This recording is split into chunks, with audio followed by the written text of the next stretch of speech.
I'm happy to be making today's video because today we just get to laugh at a bad product. But it's even funnier to laugh at a bad product when the developers of that product get butthurt because you're laughing at it, and that's exactly what happened with Dustborn. Now, some of you might not even know what Dustborn is, but it was probably one of the biggest gaming failures this year alongside Concord.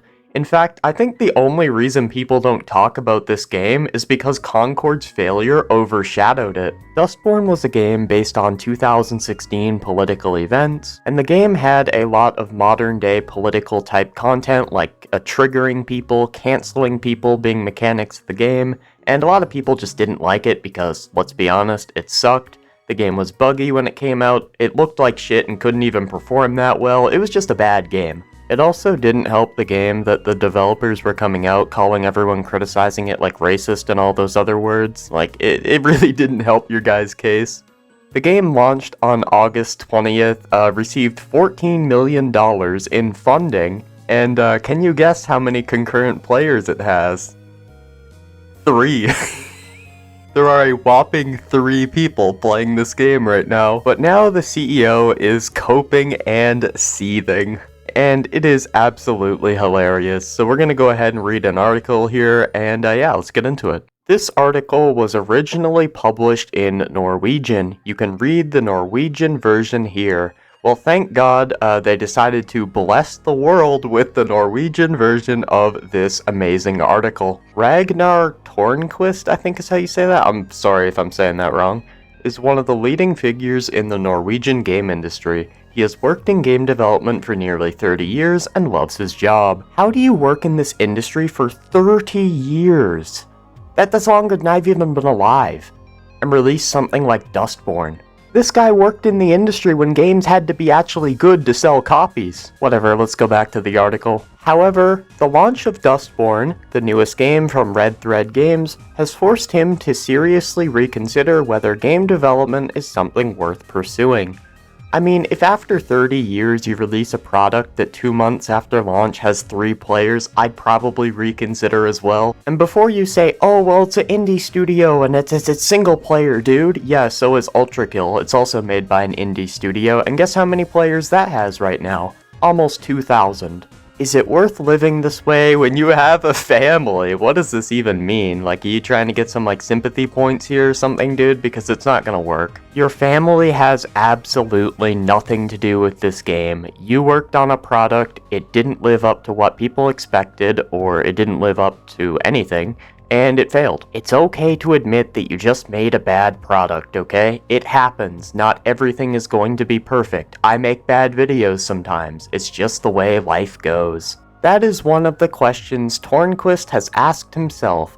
The game has garnered enormous international attention, mostly of the negative kind. Yeah, and deservedly so, dude. Like, people turn to games to escape reality, not to have, like, modern reality shoved in their face with stuff like canceling and triggering in the game. That's the type of garbage you expect when you open up Twitter, not a video game that you're supposed to play to relax. Also, you throwing out a bunch of buzzwords at people criticizing your game definitely didn't make us speak more positively on your game. While critics have received Dustborn in a somewhat lukewarm fashion, criticism has flooded social media. Many have reacted strongly, claiming the game pushes a quote-unquote woke agenda.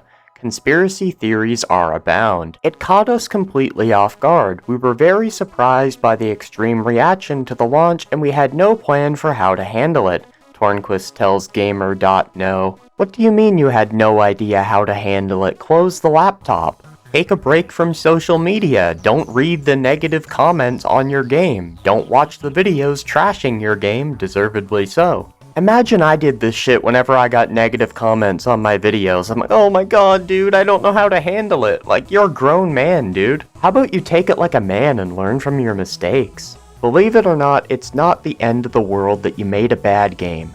You can learn from your mistakes, but clearly you don't want to. Tornquist has been through tough situations before.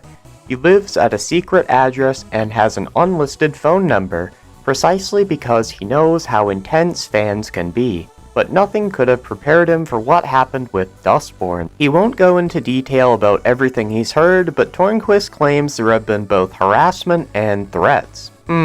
Care to provide a source? Who am I kidding? My source is that I made it the fuck up. Now, personally, I just don't believe this at all. Now, if it did happen, obviously I don't condone it. It's not okay to threaten someone for making a bad game. I just feel like he's saying he got threatened because people would automatically sympathize with him. You can easily ignore what's said on forums or on X. Emails feel a little closer to home, but receiving text messages where someone wishes you dead is unsettling, he says. Yeah, obviously that's messed up and they shouldn't be saying things like that if they are. Blown out of proportion, on social media many are drawing parallels between Red Thread's games Dustborn and Firewalk Studios' shooter Concord. Red Thread's office in Oslo houses 12 people.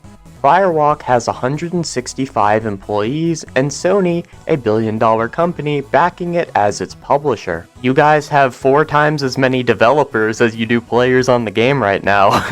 Quote, "We are a tiny studio, that's why it feels so blown out of proportion when we experience so many attacks and conspiracies.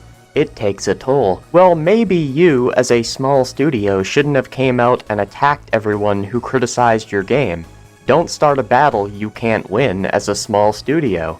That's like me going up and slapping a bear and being surprised that he turns around and bites me."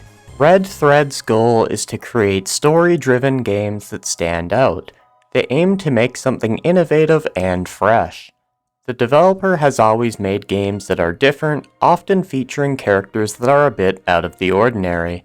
That means people don't like their games, and Tornquist is fine with that. They have their niche. Well, clearly your guys' niche didn't show up for your recent launch. Their games aren't for everyone. It's been really tough to deal with this. We're used to people not liking our games, but we appreciate well-argued reviews, even if they're negative. Well, clearly you don't appreciate negative reviews because you are going around calling everyone criticizing the game racists and whatever, so yeah, that's complete horse crap. It's completely fine that you made a game that caters to a group that isn't me. I'm cool with that, cater to your niche. But the fact that you came out and called us all racists or whatever for criticizing the game, that is why we're covering this situation, and that is why you're getting quote-unquote attacked. You're not getting attacked. In reality, you're getting pushback. The difference here is the massive amount of negative feedback from people who have never played the game and never will. Well, you literally told people to don't like it, don't buy it, so yeah. They just jump on the bandwagon of those making videos, says Tornquist. Difficult. We have to take the threats seriously, says Tornquist. One of his most important tasks as a leader has been to shield his employees from the worst of it. Before the launch, they talked a lot about how they should avoid reading social media and focus on the positives instead. They've tried to lift each other up by sharing the good feedback they receive. Yeah, I'm not really seeing any positive feedback anywhere. I don't know where you're seeing that, but okay. Fortunately, most of the team hasn't been directly targeted. We've done what we can to support those who have received personal messages. For about half the team, Dustborn is their first experience creating and releasing a game. It's tough to see people talk about their work, calling them incompetent or lazy, or saying they should just quit making games. It's obviously difficult for us. Is that really what you're complaining about? Somebody told you to stop making games? Guess what? I've been told to stop making videos, but I'm not gonna sit here and say, oh my god, dude, it's so difficult. I've been told to stop making videos. I just say, okay, thanks for the engagement, and I move on. Do you really have to make a song and dance about the fact that you were told to stop making games? Is it that serious? Satire. Did you expect debate over some of the more obviously political correct aspects of the game? Yes, but we were never out to provoke. Bullshit. We never meant to provoke anybody, we just called them racist on the internet and expected them to be happy with that. Yeah, guess what? When you call people names, it provokes them. Who would have thought? We just wanted to make a game with characters that are different. We didn't think it would be so controversial that a group would fight against a fascist regime. I don't think many people want to live in a police state. And our version of the US is by no means the real America. Many games have faced criticism for using more pronouns than just he and she. Dustborn also does this. The use of pronouns has become relatively established in games, and we know people could react to that. But it was the reality we wanted to present. We don't feel we've made a game that's primarily about politics, it's more about language and relationships between people. Ah yes, a game about a fascist regime isn't about politics. Oh man. One of the game's premises is that words have power, and in its combat system you can trigger or cancel opponents. Some professional critics have pointed out that this must be satire, while the internet takes everything much more seriously. So, is this satire? I think the game speaks for itself, not answering the question. The guy didn't ask you, well, does the game speak for itself? He asked, is the game satire? He won't say yes or no answer. Quit with this run around bullshit, dude. Is the game satire? Yes or no? It's over the top in many ways. It's colorful, inspired by comic books, has fight sequences against giant robotic mascots, and it has a sarcastic view of the world. It doesn't take itself very seriously, says Tornquist, elaborating. I hope people can see the game and understand that it's an alternate world, something that also applies to the story. The game may be a dystopian reflection of the world, but the story is not written for realism. It's done with humor and exaggeration, and it's very much tongue-in-cheek. I mean, shit, dude, you dodged that question better than Floyd Mayweather dodges punches. Tidal wave of hate, which should be rephrased to tidal wave of backlash. Red Thread currently has about 16 employees in total. The number has been stable for a while, and keeping it that way is a goal moving forward. They want to keep the same team. It creates financial security because they're flexible if they end up canceling a project. We all care a lot about each other and enjoy working together. After the launch, they posted a message on social media asking people to behave. It's funny that you ask us to behave, but yet you are the same developers freaking out and calling everyone racist for simply criticizing your game. Funny that we're the ones told to behave. Following what they called a tidal wave of hate. Tornquist feels that this was mocked, so they decided to remain silent about the game and wait for things to calm down. That hasn't worked either. Yeah, because guess what? Us gamers are sick and tired of this shit. I know that just sounded corny as fuck, but us gamers are sick and tired of this bullshit coming from you people, you developers who don't respect us, and we don't have the memory of a goldfish. It seems like people twist everything we say with malicious intent, coming from the same people that called us all racists for mocking the game and making fun of it. I mean, dude, the fucking irony here. They've created a narrative that Red Thread is corrupt and making propaganda, but the fact is we've made a game that we want to talk about and share with others. It's not for everyone, and they don't have to play it. The classic don't like it, don't play it, and it worked about as well as you can imagine. And the truth is, that was what I was doing for most of the time this game was announced and people were talking about it, but the second you come out and start attacking people for criticizing it, that's when I step in. If you don't like the game, you don't have to play it. Well, if you don't like our reviews and criticism and our videos, then you don't have to watch them. Not a flop. It's totally not a flop, guys. I mean, come on, who are we kidding? I mean, it was a commercial success, right, guys? On social media, a big deal has been made about Dustborn being a flop and that no one is playing it. Well, luckily for you guys, there are people playing it. A whopping 3 of them, which are probably 3 of the developers, if we're being honest. That's not how the developer sees it. Well, can the developer see at all then? But Red Thread would certainly like sales numbers to be higher, and probably the player count as well. Dustborn is not a flop. The game has received mixed reviews. No way they're bragging about mixed reviews. That's how you know you've hit the bottom of the barrel, dude. At that point, just retire. But also a lot of positive feedback. Those who actually play it seem to enjoy it, all 3 of them.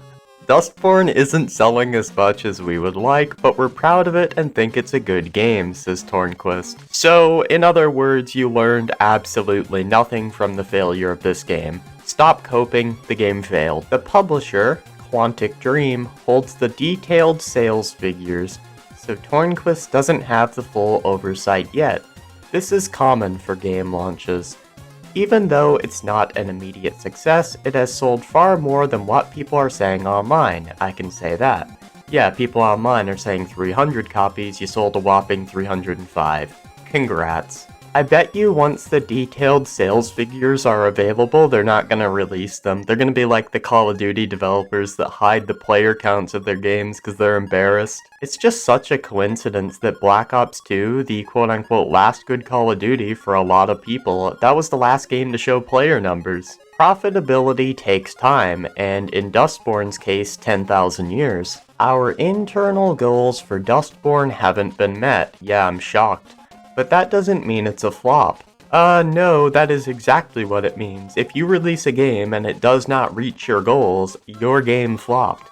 And it's funny that you're not telling us whether the game is profitable or not. I can only guess what the answer to that question is. Red Thread's strategy is to have a diverse portfolio of games that sell for many years. Dustborn is a part of this. Oh, you mean like every single other game ever released? I bought Dark Sector a while ago. It's a PS3 game. I guess Dark Sector is also a part of this strategy, right? No, that's just the way entertainment works. They continue to work on updates for the game and are listening to the feedback they can. Red Thread is also working on entirely new projects. It can take months and years for story-driven games like this to find their audience, so we're not dissatisfied.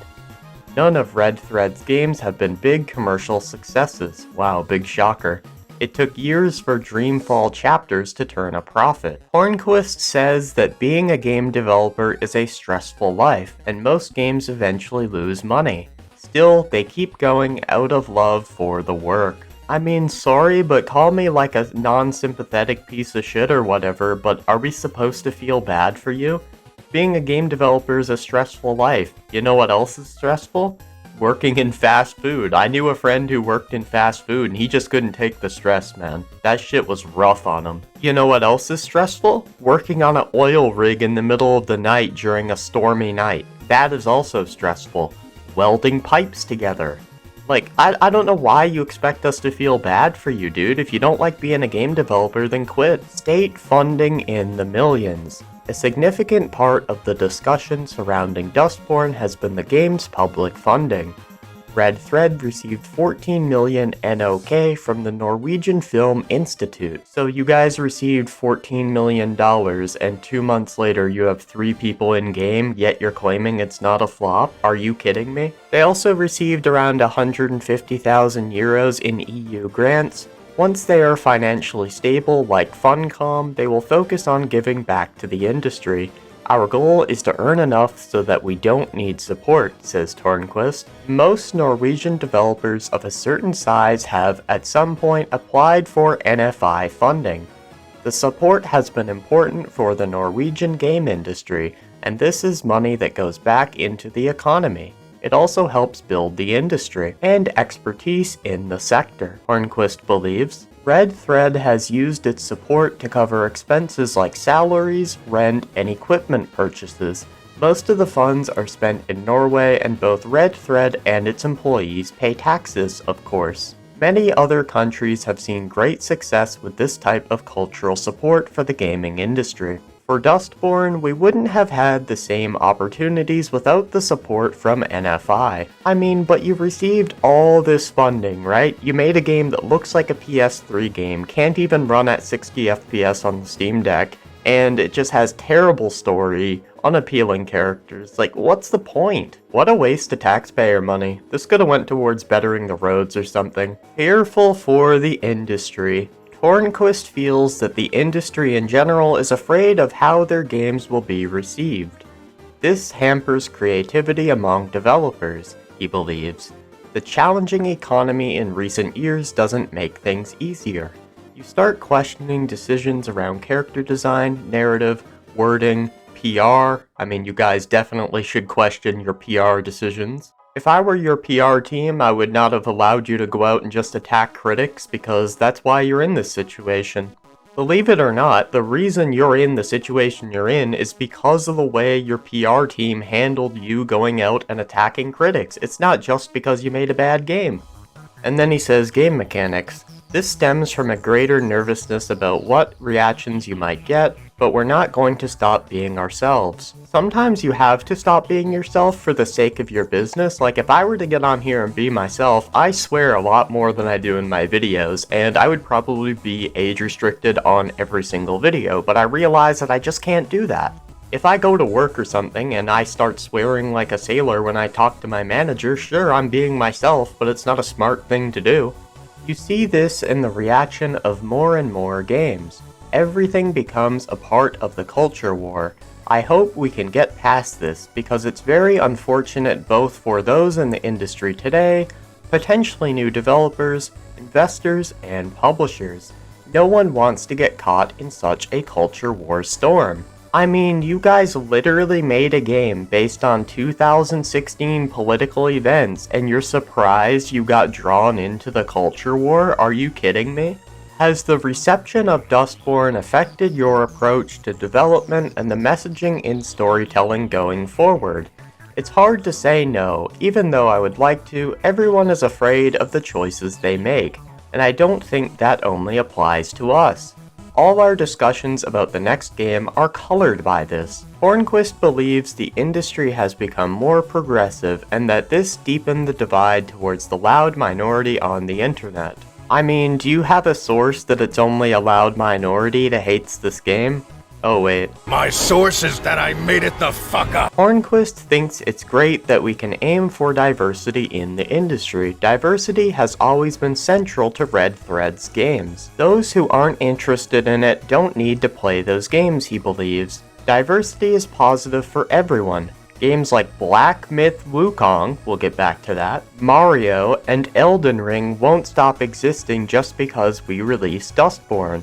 There's room for both these games and everything in between, even those that only appeal to a limited audience. You try to bring up Black Myth Wukong as a game that isn't diverse or whatever, but Black Myth Wukong is a game where you play as a monkey and fight tons of different creatures. Black Myth Wukong is actually more diverse than Dustborn. Baldur's Gate 3 is another game that's diverse, and that game was critically acclaimed. Stop insulting games that people like Black Myth Wukong. Personally, I didn't like the performance in the game. Get mad, Black Myth fans. But stop insulting games people like Black Myth just because your game failed. It reeks of jealousy. I remember people were doing the same thing with Elden Ring. They were coping and seething that Elden Ring did well.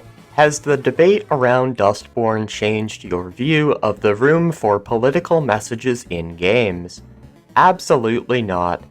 Some games are pure entertainment and focus on the player experience and fun, and it's great that such games exist. Other games aren't as fun to play, but are more about the feelings you get from playing them. Then there are games that can address more serious topics. Games can be many things, he finishes. But that wraps up this article. Basically, it's just a giant cope coming from the developers of the game, blaming everyone besides themselves for making a product that people were just not interested in. Games like Redfall failed too, but at least the developers took it well. At least I think so. But that's gonna wrap up today's video. I want to say one final thing. Don't go out of your way to harass the developers of this game or anything. We've already spoken with our wallets. Peace.